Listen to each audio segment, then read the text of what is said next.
ओम श्री गणेशाय नमः। राशिफल संपादित करते हैं तुला राशि का श्रावण मास विशेष। तो 22 जुलाई से 19 अगस्त 2024 श्रावण मास है। तो सावन स्पेशल राशिफल आपकी राशि के लिए लेकर आए हैं। क्या आपके भाग्य में कैसी व्यवस्थाएं हैं आपकी, कैसे आपको उपाय करने चाहिए, प्रकाश डालते हैं। पहले गणेश जी को नमस्कार करते हुए शिव परिवार की पूजा के बारे में आपको बतलाते हैं। इससे पहले ग्रहों की स्थिति का आकलन कर लेते हैं। यहाँ पर तुला राशि के पंचम भाव में शनिदेव विद्यमान है, छठ भाव में राहु, अष्टम भाव में गुरु मंगल, दसम भाव में सूर्य, एकादश भाव में बुध शुक्र विराजमान है, द्वादश भाव में केतु देव विद्यमान। तो जो शनिदेव हैं वह कुंभ राशि के हैं पंचम भाव में, जिसकी दृष्टि आपके नवम दशम, इसके साथ द्वादशम तृतीय भाव पे पड़ती है। तो धन भाव व्यवस्था में दोनों त्रिकोणों पे जो दृष्टि जाती है वो आपको सुदृढ़ करती है। सिंह राशि में पंचम भाव में शनिदेव बलिष्ठ होते हैं, परंतु एक खुंद की दिमाग बना देते हैं, एक संकीर्ण दिमाग बना देते हैं। तो यहाँ पे आपको किसी बात को महसूस नहीं करना है और ना ही किसी के बारे में द्वेष रखना है, क्योंकि इस अवस्था से आपके सूर्य के बलहीन हो जाते हैं। तो छठे भाव में जो राहु है वो मीन राशि के हैं, वो आपको दंभ देते हैं, अहंकार देते हैं। तो इसलिए आप सावधान रहिए। यदि आप दंभ और अहम के शिकार होंगे तो व्यवस्थाएं आपके नियंत्रण से बाहर हो सकती हैं। आने वाले समय में इसके घातक परिणाम आपको देखने को मिलेंगे। इसके साथ आपका जो गुरु मंगल अष्टम बैठे हुए हैं वृक्ष राशि के, ये आपको पीड़ा दिए हुए हैं। गुरु अष्टम बैठ के पितृ पीड़ा देता है, इसके साथ उदर रोग आपके ऊपर लागू करता है। मंगल स्थान देवता दोष निर्मित करता है। तो यहाँ पर आपको उपाय की विशेष आवश्यकता है। तो क्या कीजिएगा, गुरुदेव के निमित्त आप एक नारियल शिवरात्रि के पर्व के अवसर पर भगवान शिव को 2 अगस्त को अवश्य जलाभिषेक के उपरांत निवेदन करें। इसके साथ रुद्र हनुमान की सेवा करें, दीपक दें उनको, उनका लेपन करें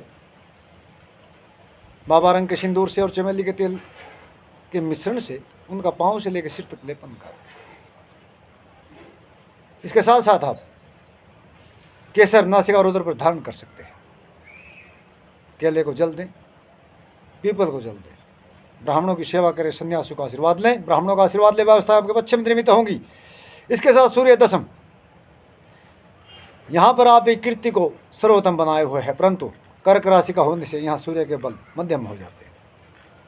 प्रतिष्ठा तो होगी, परंतु जो आपकी महत्वाकांक्षाएं या आकांक्षाएं हैं उसके अनुरूप नहीं होगी, मध्यम होगी। सप्तम दृष्टि पैतृक संपत्ति की वृद्धि का योग निर्माण करते हैं।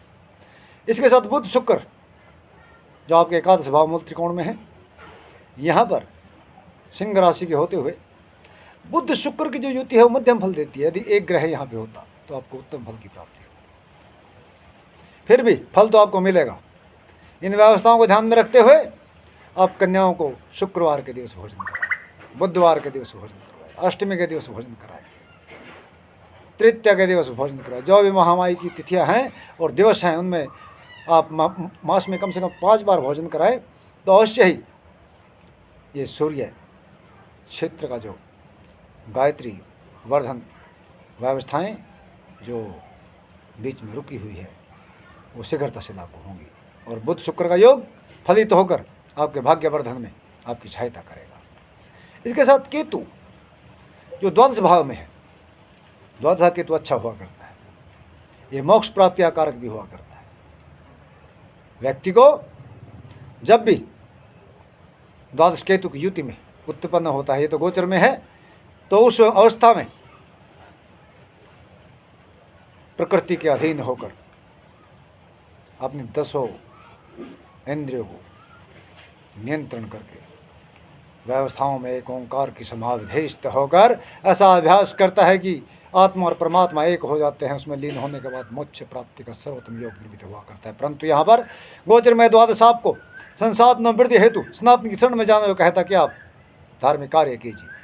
उन क्रियाकलापों की व्यवस्था से आपको सर्वोत्तम धन प्राप्ति के योग के साथ प्रतिष्ठा, प्रसिद्धि एवं सर्वोत्तम आधार की प्राप्ति होगी। श्रावण मास में आप पांचों जो सोमवार आएंगे, आपकी बार 5 सोमवार आ रहे हैं। प्रतिपदा से श्रावण प्रतिपदा सोमवार है और इसके साथ पूर्णिमा होगी जो 19 तारीख के उस दिन भी सोमवार है। तो 5 सोमवार भगवान शंभु के व्रत कीजिए। इनको पशुपति व्रत भी कहते हैं आज के युग में, परंतु पुरातन काल से श्रावण सोमवार व्रत की कथाएं भी हैं और इनकी विधि विधान से पूजा अर्चना व्रत प्रचलन में है। पंचामृत से भगवान को स्नान कराएं। इसके साथ साथ हो सके तो आप सोमवार को ही, प्रत्येक सोमवार को भगवान को केसर निवेदन करते हुए 9 मैसूर के दाने अवश्य निवेदन करें। जो मंगल और गुरु का आपका अनिष्टकारी योग है वो भगवान शंभु हरण कर देंगे। भगवान शंभु को आप आरोग्य प्राप्ति के लिए कच्चे दूध से स्नान करें। इसके साथ साथ शहद अर्पित करें जो मंगल दोष निवारण में आपकी सहायता करेगा। व्यवस्थाएं आपके पक्ष की अवश्य निर्मित होंगी। तो आप श्रावण का विशेष लाभ लें। थोड़ी सी सावधानी कीजिए, अवश्य ही आपको कार्य सिद्धि के साथ सफलता आशीर्वाद में मिलेगी। भगवान भोले हैं जो श्रावण मास में जागृत रहकर जब सभी देवता सो जाते हैं तो समस्त ब्रह्मांड की समस्याएं सुनते हैं और उनके कष्टों का निवारण करते हैं। इस अवस्था में आप सनातन की शरण में आए। यह महीना बहुत पावन, पवित्र और लाभदायी है। प्रत्येक भक्त इसमें सिद्धि के अनुसार कार्य करता है और भगवान की कृपा का भागी बनता है। तो इन लघु उपायों से, ओम नमः शिवाय के मंत्रोच्चार से आप स्वयं भगवान की कृपा के पात्र बन सकते हैं। बिल्व पत्र अवश्य चढ़ाएं भगवान को। और इसके साथ साथ जो आपको लक्ष्मी प्राप्ति का योग बनाना है तो माँ भवानी गौरा को सिंदूर का तिलक लगा के बिल्व पत्र अवश्य अर्पित करें। बाबा को तो अर्पित करते हैं, परंतु शिव परिवार को जो बिल्व पत्र अर्पित करें, आप माँ भवानी को, पार्वती को सिंदूर लगा के तीनों पत्तों पर अर्पित करें। महामाई बिल्व पत्र निवेदिता। तो इस अवस्था से आपको शक्तिवर्धन के साथ धनवर्धन एवं आयुवर्धन, बुद्धिवर्धन का अवश्य आशीर्वाद मिलेगा। यह मणिलोक स्वामी दुर्गा क्षेत्र का आशीर्वाद हुआ करता है। तो भगवान शंभु की आप पर कृपा बनी रहे, आपकी व्यवस्थाएं सर्वोत्तम माने।